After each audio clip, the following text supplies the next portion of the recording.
Matthew పెను తుపాను అమెరికాలో కూడా భారీ విధ్వంసం సృష్టించింది. గంటకు 175 కిలోమీటర్ల వేగంతో ఫ్లోరిడా రాష్ట్రంపై విరుచుకుపడింది. తీర ప్రాంతాలు నీట మునిగాయి. రహదారులపై చెట్లు పడి రవాణా వ్యవస్థ స్తంభించింది. తుపాను ధాటికి 4 ప్రాణాలు కోల్పోయినట్లు అధికారులు ప్రకటించారు. ముందు జాగ్రత్త చర్యగా వేలాది మందిని సురక్షిత ప్రాంతాలకు తరలించారు.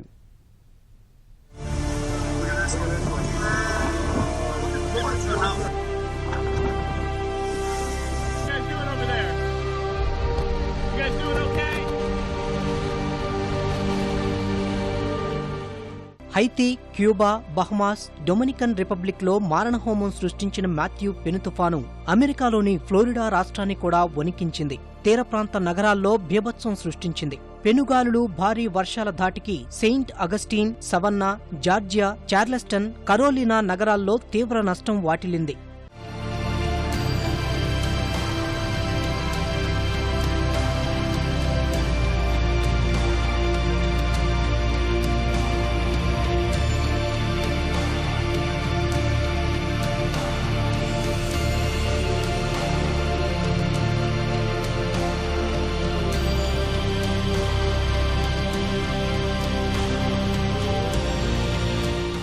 పెనుగాలులకు ఇళ్ల పైకప్పులు ఎగిరిపోయాయి. నివాస ప్రాంతాలు ముంపునకు గురయ్యాయి. చార్లెస్టన్, దక్షిణ కరోలినాలో పడవలు ధ్వంసమయ్యాయి. అనేక చోట్ల చెట్లు కుప్పకూలి రవాణా వ్యవస్థ స్తంభించిపోయింది. తీర ప్రాంతాల్లో సముద్రం చాలా మేరకు ముందుకు చొచ్చుకు వచ్చింది. రహదారులపై వాహనాలు నీట మునిగాయి. అనేక భవనాలు సముద్రపు నీటిలో మునిగాయి.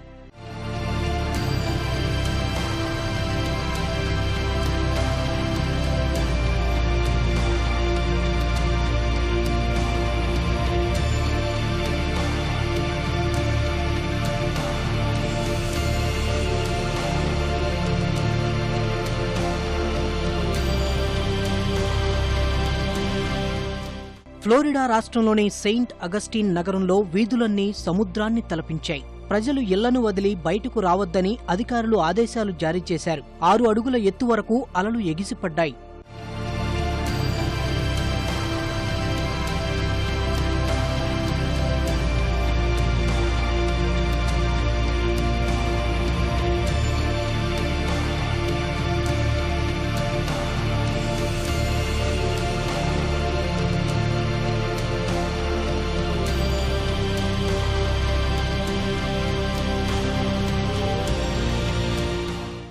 జార్జియా తీర ప్రాంతంలో కూడా మాథ్యూ పెను తుఫాను తీవ్ర నష్టాన్ని మిగిల్చింది. టైబీ ద్వీపం నుంచి వేలాది మందిని అధికారులు సురక్షిత ప్రాంతాలకు తరలించారు.